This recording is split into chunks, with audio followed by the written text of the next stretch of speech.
The meeting room was cold and smelled like metal and strange chemicals Kim Tae-ho had never encountered before. 3 months of coming to this same room, and he still felt like an outsider.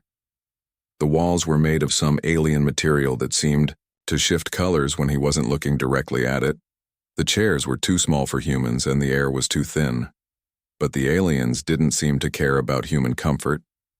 Kim Tae-ho adjusted his tie and looked around the circular table at the representatives from 12 different worlds. Some looked almost human, while others were so strange he had trouble believing they were real. The blue-skinned Vex sat directly across from him with skin that shimmered like oil on water. His eyes were too large and completely black, making it impossible to tell what he was thinking. To Vex's right sat a creature that looked like a walking tree trunk with arms. Its bark like skin creaked when it moved, and small leaves grew from its shoulders. The thing next to it was even stranger looking, like a pile of rocks that had somehow learned to walk and talk. Kim Tae-ho had stopped trying to remember all their names after the first week park.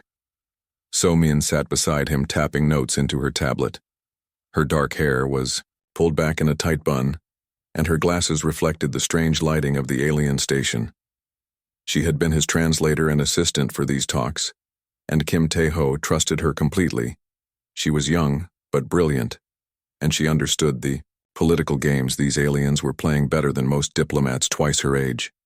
General Lee Dong-wook sat on Kim Tae's other side. His military uniform was crisp and clean, but his eyes were hard. His job was to observe and report back to Earth's military leaders about alien technology and capabilities. What he had seen in the past 3 months had not impressed him. The aliens talked big, but their technology seemed old, and their military tactics were outdated. The peace talks had started. With such hope, Earth had made contact with galactic civilization less than 5 years ago, and humanity was eager to join the community of advanced species. The Galactic Council had invited Earth to send representatives to discuss membership and trade agreements. It seemed like a dream come true, but 3 months of negotiations had slowly revealed the truth. The aliens didn't see humans as equals. They saw Earth as a source of cheap labor and raw materials, nothing more. The offers kept getting worse and the demands kept getting higher. Every time Kim Tae-ho tried to negotiate better terms, the aliens would smile with their strange faces and explain why humans should be grateful for any deal at all. Today felt different though. Today's speaker, Vex, had promised a final offer, something that would make everyone happy. He had said Kim Tae-ho had spent the morning reviewing Earth's position and preparing counter-arguments. But deep down he knew this was probably the end of the road. Vex stood up and his chair made a soft hissing sound as it adjusted to his absence. He activated a holographic display that showed star maps and resource charts. The blue light made his already strange features look even more alien. Ladies and gentlemen, he began in his oddly musical voice. Today we present the final terms for Earth's integration into the galactic community. These terms are generous and reflect the Council's desire for peaceful cooperation. Kim Tae-ho leaned forward slightly. He could feel Park So-min tense beside him, and General Lee's hand moved closer to his sidearm. Not that weapons would help them here, surrounded by alien technology, thousands of light years from home. The terms are as follows. Vex continued. Earth will be granted mining rights to 3 asteroid systems in the Outer Rim sectors. These systems contain moderate amounts of common metals and rare earth elements suitable for basic industrial applications. Park So-min's stylus stopped moving. Kim Tae-ho felt his stomach drop. 3 asteroid systems. The Outer Rim was the galactic equivalent of a wasteland far from trade routes and populated worlds. The asteroid systems there were probably picked clean already. In exchange, Vex went on Earth will provide 50 million workers for our industrial colonies in the Mid-Rim. These workers will serve 20-year contracts in mining operations, manufacturing facilities, and agricultural centers. They will be housed, fed, and provided with basic medical care. 50 million people. Kim Tae-ho's mind reeled at the number that was more than the entire population of South Korea. These aliens wanted to take 50 million humans and ship them across the galaxy to work in alien factories and mines for 20 years. Additionally, Vex continued, Earth will cease all advanced weapons research and development. All current military technology above Class 2 will be surrendered to Council oversight. Earth's defensive fleet will be limited to patrol vessels suitable for system defense only. General Lee made a small sound in his throat like a growl. Earth's military was not advanced by galactic standards, but it was theirs. Every ship, every weapon, every defense system had been built by human hands with human ingenuity. Now, the aliens wanted to take it all away. Furthermore, Vex said, warming to his subject, Earth will adopt Council-approved educational standards. All human children will learn galactic history, law, and culture. Earth's local customs and traditions may be preserved as cultural curiosities but must not interfere with proper galactic citizenship. Park. So-Min's hand tightened on her stylus so hard, Kim Tae-ho thought it might break. They wanted to change how humans raised their children. They wanted to erase human culture and replace it with whatever the aliens thought was proper. The final term Vex announced with what might have been satisfaction is that Earth will pay an annual membership fee of 1 billion galactic credits. This fee covers administrative costs, council protection services, and cultural integration programs.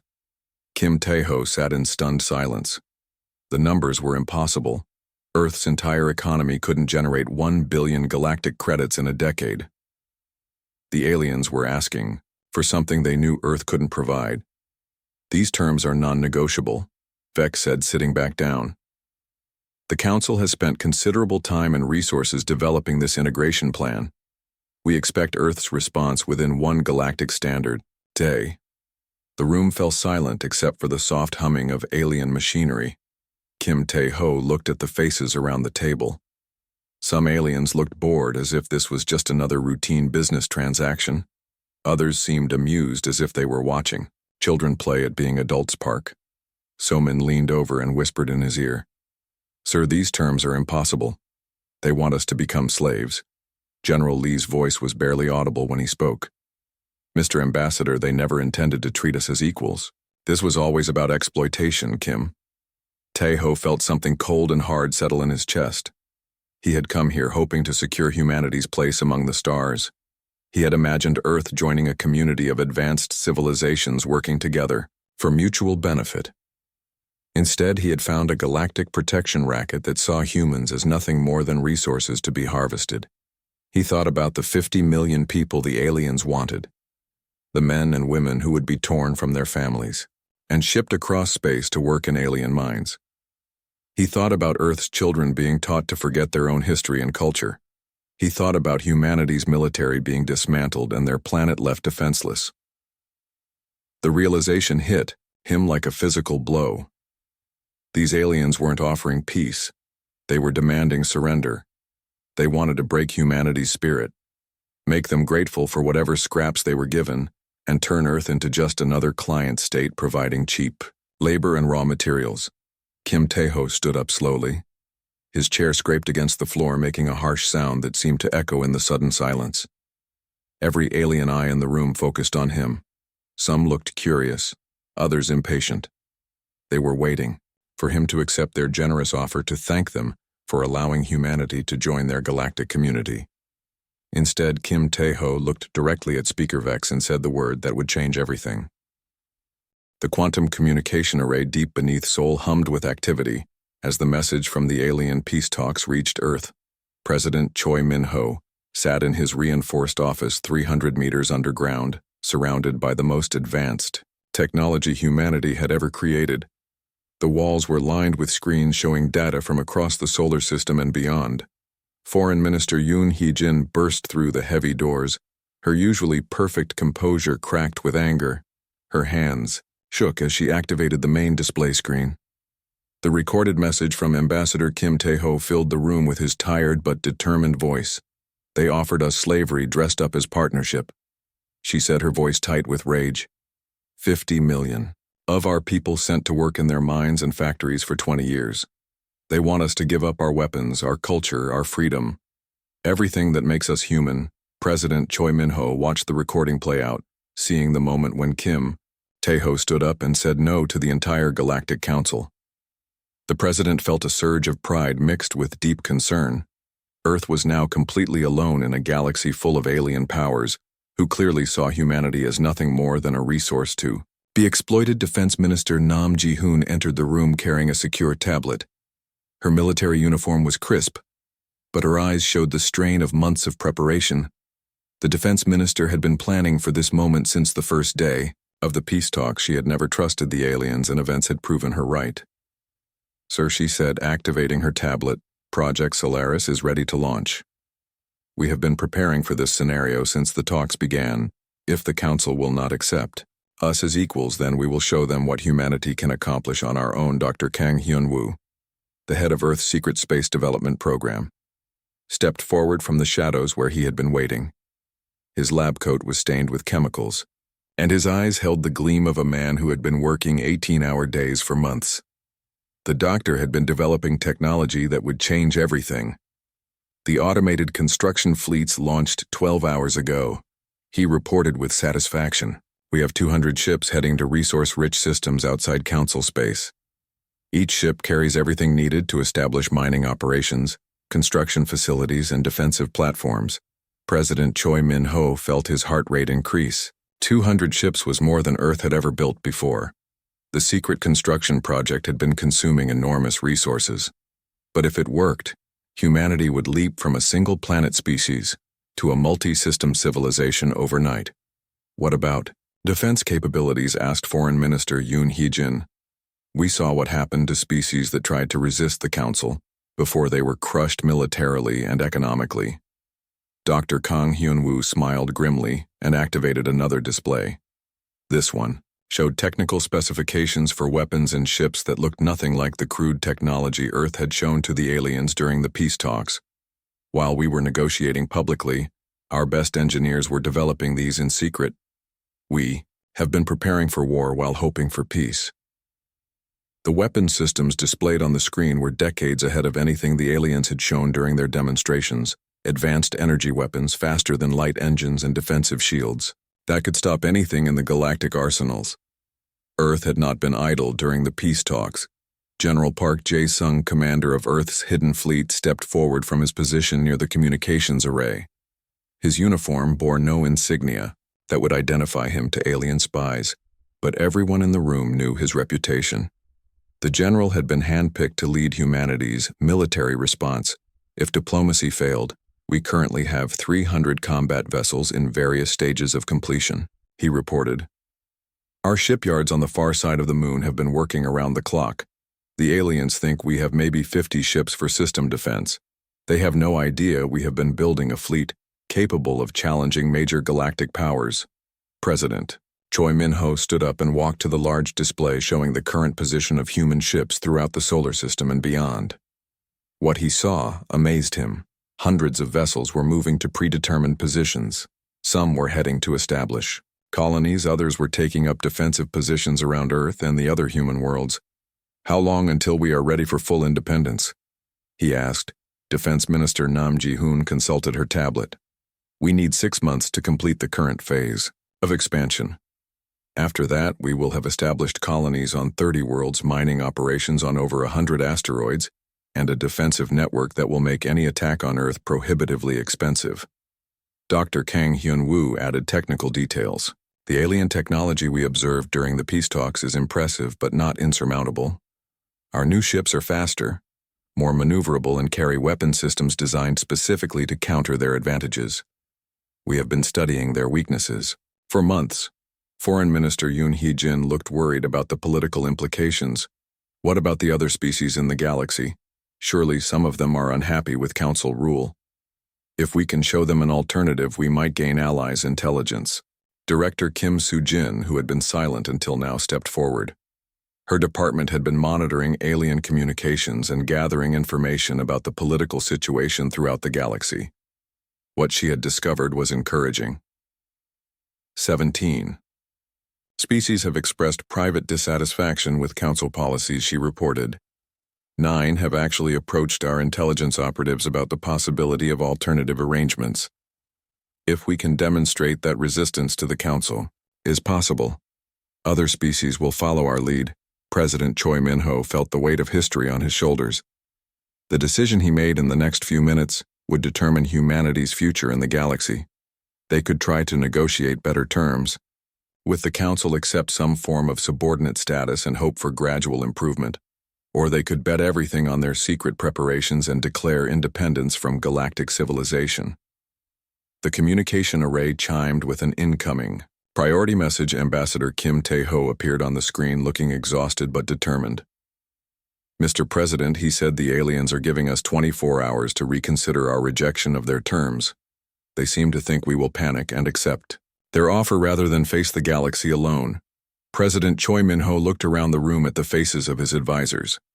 These men and women had spent months preparing for this moment. They had built weapons and ships in secret established colonies, without Council knowledge, and created a network of allies who shared their desire for freedom. "Send a message to all human settlements and ships," he commanded.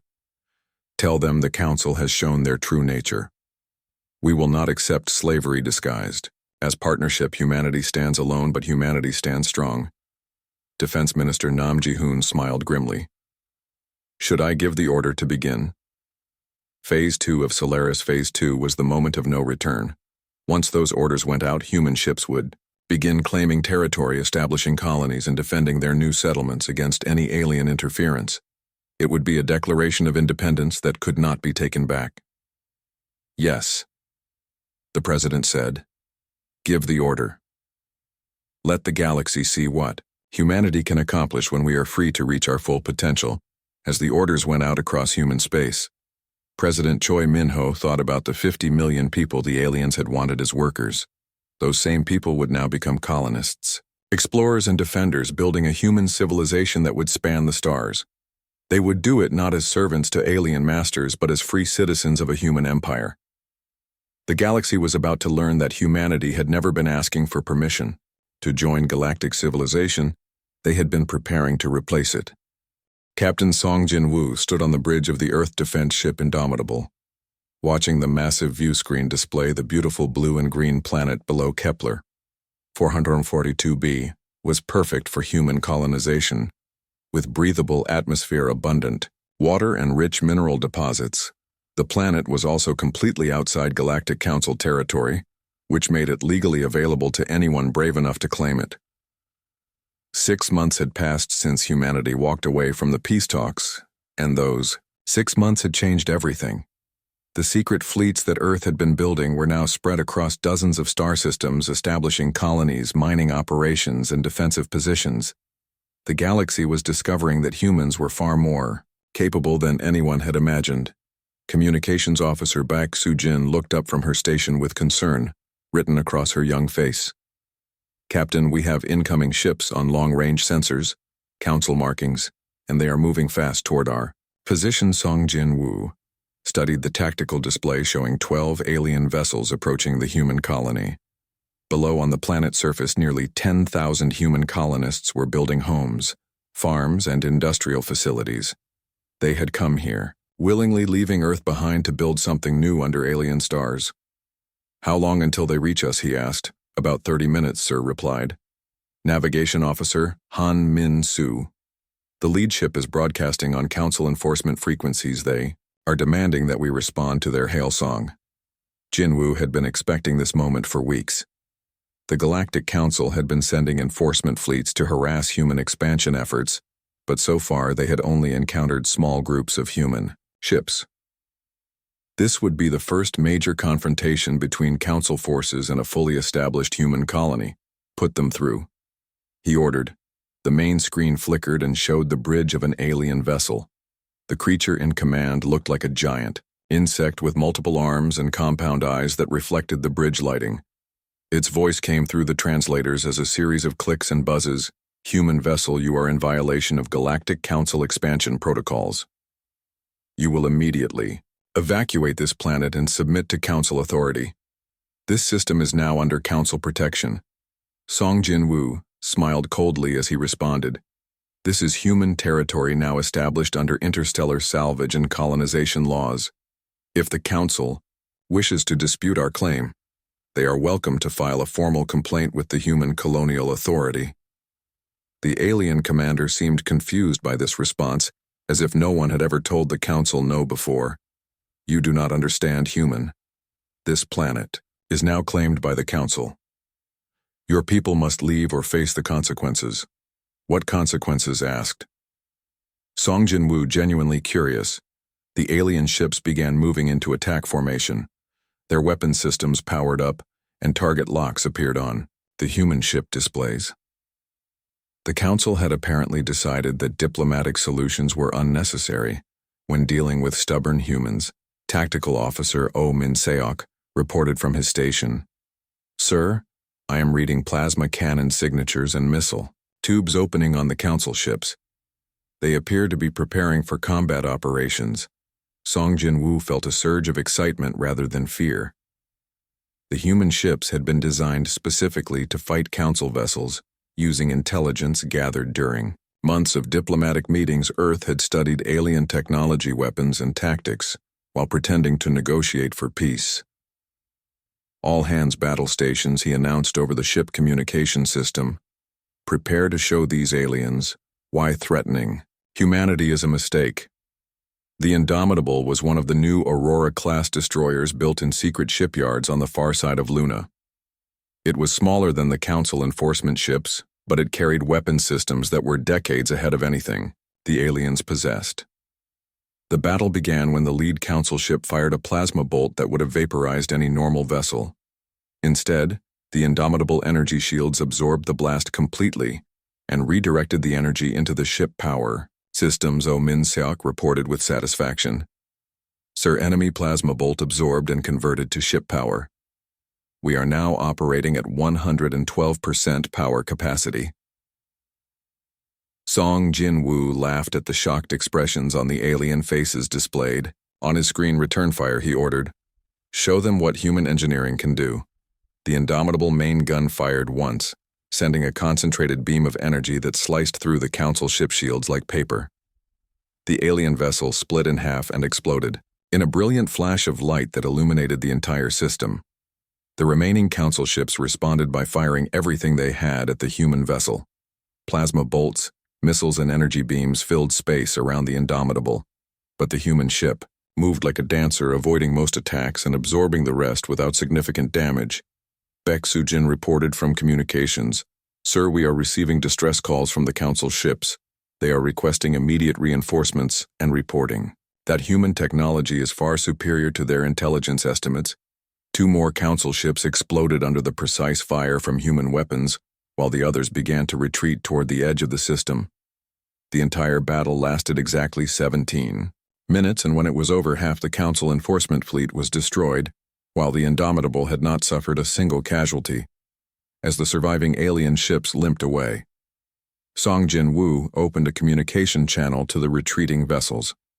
Tell your council that Kepler 442b is now under human protection. Any further interference with human colonies will be met with appropriate force. Similar battles were occurring throughout human space as the Galactic Council discovered that their new neighbors were not the helpless primitives they had expected. Human ships appeared wherever the Council tried to interfere with colonization efforts, and every encounter ended with alien defeats. Dr. Lim Ye-jin, head of the Human Colonial Authority, reviewed the reports from her office on Luna Station. The numbers were staggering. In 6 months, humanity had established colonies on 47 worlds, built 30 space stations, and opened mining operations on over 100 asteroids. The expansion rate was unprecedented in galactic history. More importantly, the human colonies were thriving. The people who had volunteered to leave Earth were building prosperous communities that attracted refugees from council-controlled worlds. Species that had been oppressed by the galactic government were fleeing to human space, seeking the freedom and opportunity that Earth offered. Intelligence reports indicated that the Council was beginning to panic.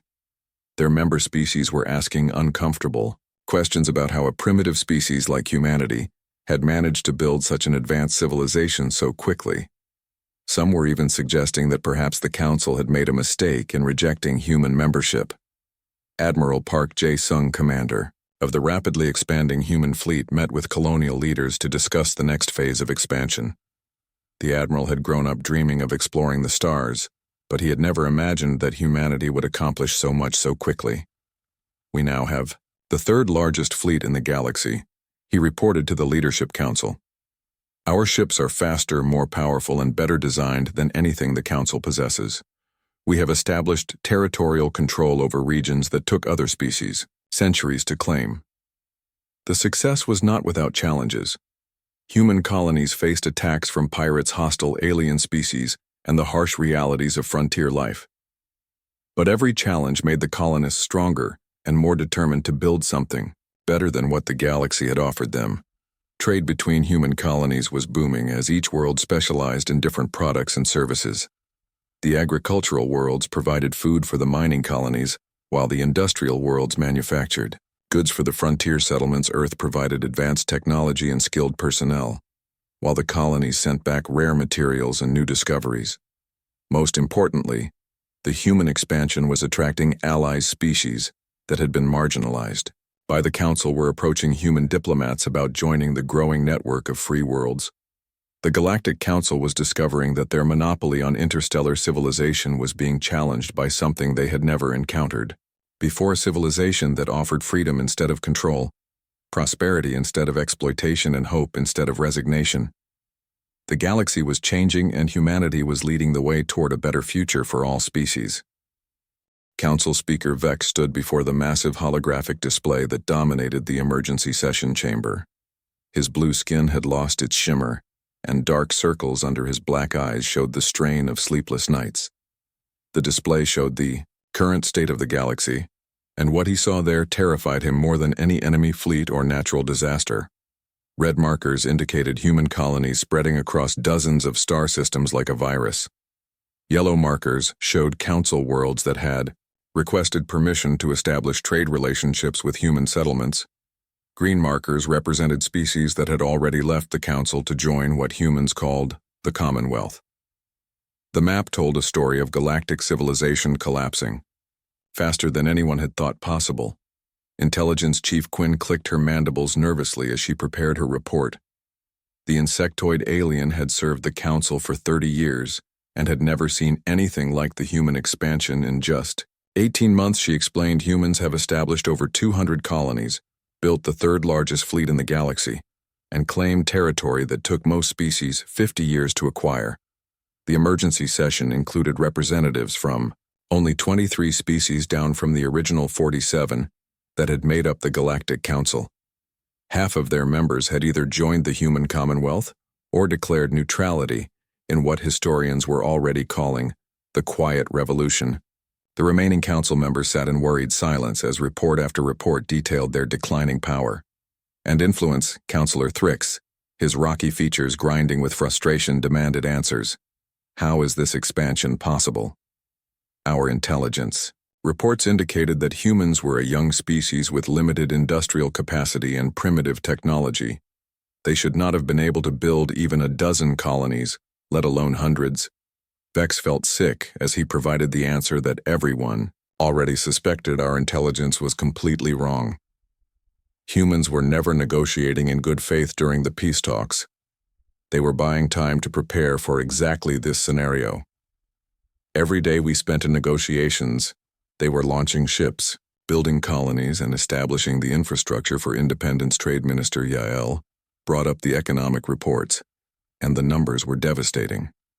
Human colonies were producing rare metals, advanced technology, and agricultural products at rates that made established galactic economies look inefficient. Their mining operations extracted resources faster than Council-approved methods, while their manufacturing centers produced goods of higher quality at lower costs. Several of our member species are establishing direct trade relationships with human colonies instead of using Council-approved channels, she reported. Human goods are simply better and cheaper than what our traditional suppliers can provide. If this continues, our entire economic system will collapse. Defense Minister Kor, a massive reptilian being, added the military perspective that everyone dreaded. Our enforcement fleets have engaged human vessels 78 times in the past year. We have won exactly 0 encounters. Human ships move faster, hit harder, and fight with tactical brilliance we have not seen since the ancient Void Wars. The Void Wars had been fought over 1,000 years ago between the Council and an aggressive machine intelligence that had threatened to destroy all organic life. The fact that humans fought with similar effectiveness was deeply troubling to species that remembered those dark times. But the most disturbing report came from diplomatic advisor Flux, whose ethereal form flickered with anxiety. 7 of our remaining member species have formally approached human ambassadors about leaving the Council and joining the Commonwealth. 3 more are conducting secret negotiations. If we lose 10 more members, the Council will lack the authority to maintain galactic order. Speaker Vex felt the weight of 3,000 years of galactic history pressing down on him. The Galactic Council had been formed after the Great War to prevent any single species from becoming too powerful too quickly. They controlled expansion, regulated trade, and maintained the balance that kept peace between dozens of different civilizations. Humans had shattered that system in less than 2 years. They had proven that the Council model was not the only way to organize galactic civilization, and their alternative was proving far more attractive than the traditional approach. Economic advisor Zeth provided additional disturbing information. Human colonies are attracting refugees from Council-controlled worlds at an unprecedented rate. Our population centers are experiencing brain drain as our best scientists, engineers, and entrepreneurs emigrate to human space, seeking better opportunities. The Council had always maintained control through carefully managed scarcity.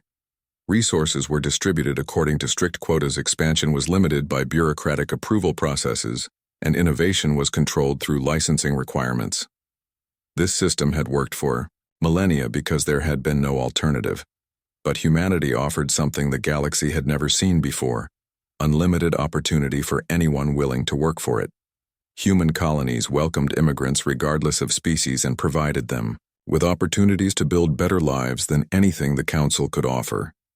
Intelligence reports indicate that human settlements have higher living standards, better health care, more advanced education systems, and greater personal freedom than most Council worlds. Quinn continued, clicking nervously.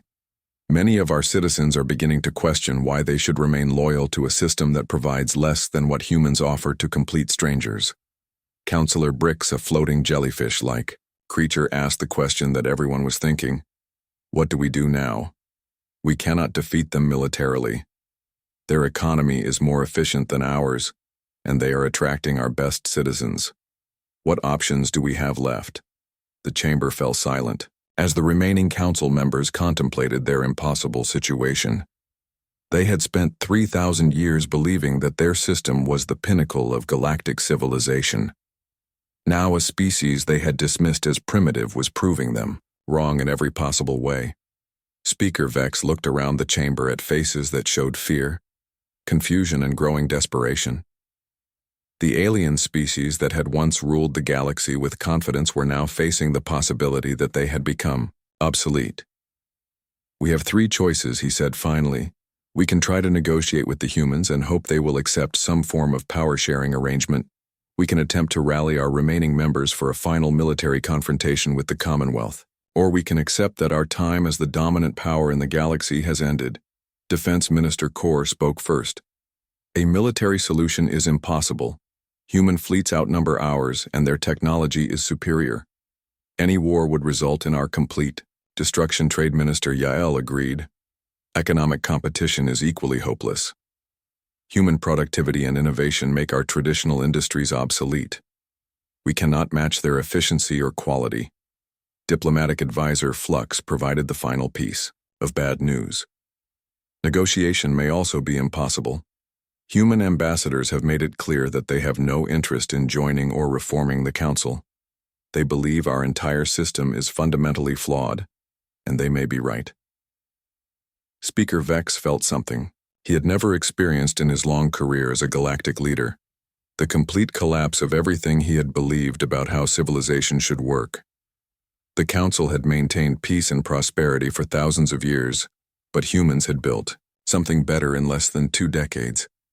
The irony was not lost on him. They had rejected human membership because they saw Earth as weak and primitive. Now those same humans were offering a better form of galactic civilization to anyone willing to embrace it. The Council had created their own replacement by refusing to treat humanity as equals. As the emergency session continued with increasingly desperate discussions about damage control, Speaker Vex realized that they were not debating how to defeat the human expansion. They were discussing how to manage the end of the galactic order they had spent their lives maintaining. The age of the Galactic Council was ending, and the age of human leadership had already begun. Ambassador Kim Tae-ho walked through the corridors of the same space station where everything had begun 2 years ago, but this time his footsteps echoed with confidence instead of uncertainty. The walls still shifted colors and the air still smelled of alien chemicals, but now he was not a supplicant, hoping for scraps from the galactic table. He was the chief representative of the human commonwealth, a growing alliance that had become the most powerful force in the galaxy. Behind him walked his expanded diplomatic team, including Park So-min, who had been promoted to deputy ambassador and wore the insignia of the Commonwealth Diplomatic Corps. General Lee Dong-wook now commanded the Commonwealth Defense Forces, and his uniform bore decorations from dozens of successful military campaigns. The small, desperate group that had once begged for council membership had become the leadership of a new galactic order. The meeting room looked exactly the same, but everything else had changed dramatically. Where 47 alien species had once looked down on humanity with condescension, only 12 remained loyal to the dying Galactic Council. The others had either joined the Commonwealth, declared independence, or been absorbed into the human sphere of influence through economic necessity. Speaker Vex sat in his familiar chair, but his blue skin was pale, and his movements showed the exhaustion of someone fighting a losing battle. The once proud council had been reduced to a minor regional power, watching helplessly as their 3,000-year reign over galactic civilization crumbled. The emergency sessions had become daily occurrences as more species abandoned the old system. Ambassador Kim Tae-ho, the council wishes to extend a formal invitation for humanity to rejoin the galactic community. Vex began, his voice lacking the authority it had once carried. We are prepared to offer unprecedented concessions, including full voting rights, territorial recognition for all current human colonies, and the most favorable trade agreements in council history. Kim Tae-ho activated his personal holographic display, showing the current state of the galaxy. The map revealed the truth that everyone already knew but few were willing to admit. The Commonwealth controlled over 300 worlds, operated the largest fleet in galactic history, and maintained trade networks that connected dozens of species in peaceful cooperation. What exactly would humanity gain from this arrangement? He asked politely. Everything you once wanted, Vex replied desperately. Equal representation in galactic government, protection from hostile forces, access to advanced technologies, and recognition as a major galactic power. We offer you partnership in the oldest and most stable government in known space. Kim Tae-ho studied the alien faces around the table, seeing fear, desperation, and growing resignation. They finally understood what they had lost when they dismissed humanity as primitive slaves. The same species they had wanted to exploit had become their potential saviors. The Commonwealth respectfully declines, he said calmly. We have no interest in joining an organization that has spent 3,000 years treating sapient beings as resources to be managed rather than citizens to be respected. But without central authority, how will you maintain peace? Vex asked, his voice rising with panic. The galaxy has always needed unified government to prevent chaos and war. How can your Commonwealth succeed where others have failed? Kim Tae-ho smiled as he prepared to deliver the answer that would end the old galactic order forever. Has it? He asked. The Council has overseen countless wars, resource conflicts, and the systematic oppression of smaller species. In 2 years, the Commonwealth has prevented more conflicts, improved more lives, and created more prosperity than the Council managed in the previous century. Park So-min stepped forward with her tablet displaying statistics that proved humanity's point. Commonwealth worlds report 97% satisfaction with their government, compared to 61% for Council territories. Our crime rates are lower, our economies are stronger, and our citizens enjoy freedoms that Council subjects can only dream of. The numbers were devastating, and everyone in the room knew they were accurate.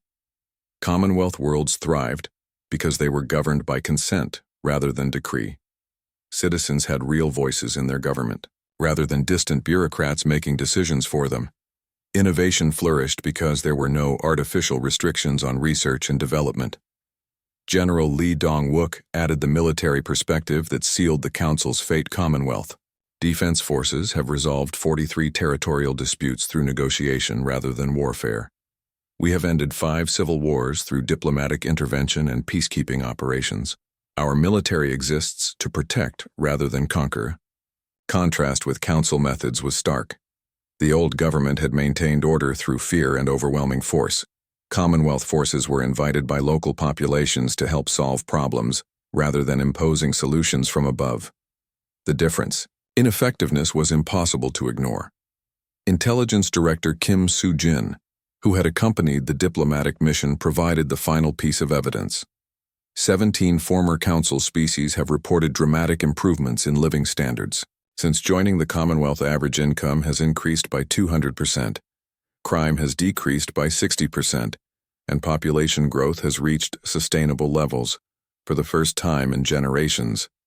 Vex looked around the nearly empty chamber. At the few remaining species that still supported the Council cause, the Thrakari had stayed because they feared human justice for their slave trading operations. The Zelani remained because their entire economy depended on Council subsidies. The others were too proud to admit they had been wrong or too afraid to change. You offer us membership as if it were a gift, Kim Tae-ho continued. But what can the Council provide that the Commonwealth does not already offer better? We have peace without oppression, prosperity, without exploitation and freedom, without chaos. The alien delegates shifted uncomfortably as the truth of his words sank in. The Council had nothing left to offer that humans had not already provided to themselves and their allies. The old system had become obsolete not through conquest but through irrelevance. Furthermore, Kim Tae-ho said, standing to emphasize his final point, the Commonwealth is not interested in replacing the Council as a galactic hegemon. We believe that government should serve citizens rather than citizens serving government. Any species that wishes to join us is welcome, but none will be forced. This was the fundamental difference that the Council had never understood. Humanity had not sought to conquer the galaxy but to offer it a better alternative. The Commonwealth grew through attraction rather than coercion, through demonstrated success rather than imposed authority. As Kim Tae-ho prepared to leave, he turned back to address Speaker Vex one final time. You asked how we maintain peace without central authority. The answer is simple. We treat every species as equals capable of self-determination rather than subjects requiring management. We offer opportunity rather than demanding tribute. We build rather than control. The walk back to his ship felt like a victory parade. Kim Tae-ho could see the future stretching ahead of him, filled with possibilities that the old galactic order had never allowed. Humanity had withdrawn from peace talks and chosen independence. Instead of the war everyone expected, they had built something better. Behind them, the Galactic Council continued to meet, continued to debate, and continued to pretend they still mattered. But everyone in the galaxy knew the truth. The age of human leadership had begun not through conquest but through the simple revolutionary idea that government should serve the governed rather than the other way around. The galaxy would never be the same, and that was exactly what humanity had intended.